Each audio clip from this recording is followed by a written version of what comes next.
हिमाचल प्रदेश में वर्तमान सुक्खू जी की सरकार बहुत बड़ी डींगे हाँक रही थी। प्रदेश में नौजवानों की भर्ती के सारे रास्ते बंद कर दिए। पिछले 2.5 साल के कार्यकाल में हिमाचल प्रदेश में कोई भी भर्ती की प्रक्रिया नए सिरे से, जिसको कह सकते हैं कि पोस्टें क्रिएट करने के बाद शुरू की है भर्ती और पूरी की हो, ऐसा अभी तक कोई देखने को नहीं मिला है। एकमात्र भर्ती पुलिस की शुरू हुई थी और उस पुलिस की भर्ती में आज हमको जो जानकारी मिली है वो बहुत हैरान करने वाली है कि लड़कों को पास करने के लिए कुछ लोग पैसे ले करके धंधा चलाए हुए हैं और इसमें इनकार नहीं किया जा सकता है कि ये लोग सिर्फ पैसा दे करके पेपर पास करने की बात कह रहे हैं या पेपर लीक हो गया है, उसके बाद उस पेपर को लोगों तक पहुंचाने के लिए प्रयत्न कर रहे हैं, प्रयास कर रहे हैं ताकि इनका धंधा चलता रहे। और सरकार के पारदर्शिता की सारी पोल खुल गई है।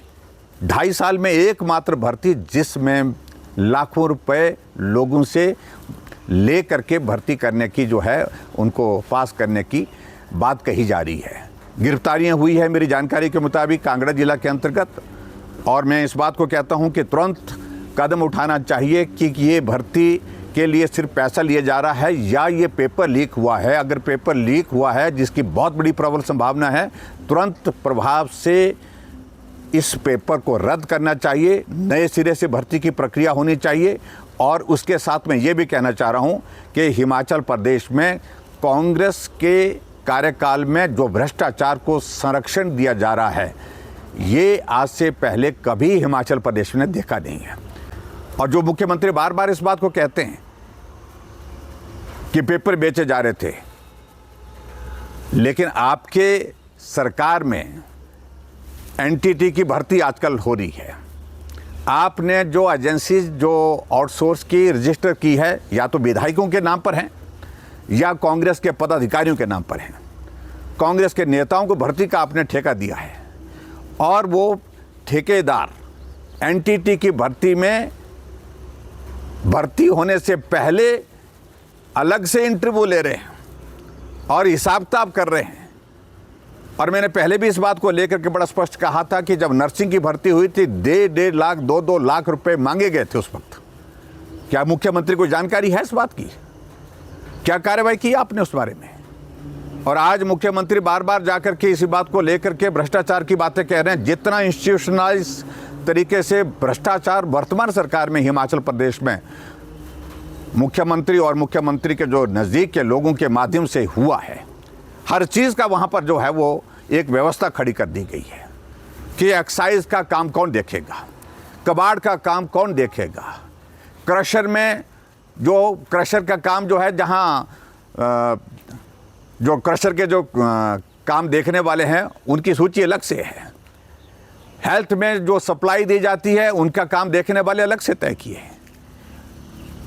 इंडस्ट्री में अलग अलग डिपार्टमेंट में काम डील करने के लिए अलग अलग तय किए हुए हैं। ये आज से पहले हिमाचल प्रदेश में कभी नहीं देखा गया था कि हर काम के लिए आपने भ्रष्टाचार को बढ़ावा देने के लिए, अपने लोगों के लिए फ़ायदा देने के लिए जो आपने जो एक सिस्टम खड़ा किया है, ये हिमाचल प्रदेश ने जब से हिमाचल प्रदेश बना है कभी नहीं देखा था। वर्तमान सरकार में हम इस चीज़ को देख रहे हैं। हर चीज़ का वहाँ पर ठिकाना है, तय किए हुए आदमी हैं और उनके जिम्मे काम लगाए गए हैं।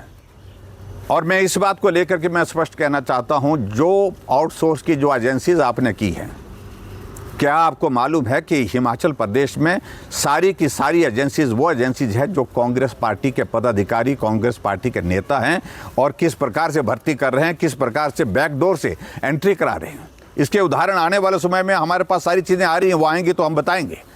लेकिन दुर्भाग्यपूर्ण स्थिति यह है कि एकमात्र भर्ती हिमाचल प्रदेश में पुलिस की जो होने जा रही थी, प्रक्रिया पूरी होने जा रही थी, उसमें लाखों रुपए दे करके पेपर पास करने के लिए गिरफ्तारियां शुरू हुई हैं और ऐसे में मुख्यमंत्री को जवाब देना होगा। और मेरा इस बात को लेकर के बड़ा साफ कहना है कि निश्चित रूप से ऐसी सूरत में ये पेपर लीक हुआ है या ये पेपर को पास करने के लिए डुप्लीकेट तरीके से, गलत तरीके से आदमी को अंदर भेजा गया है।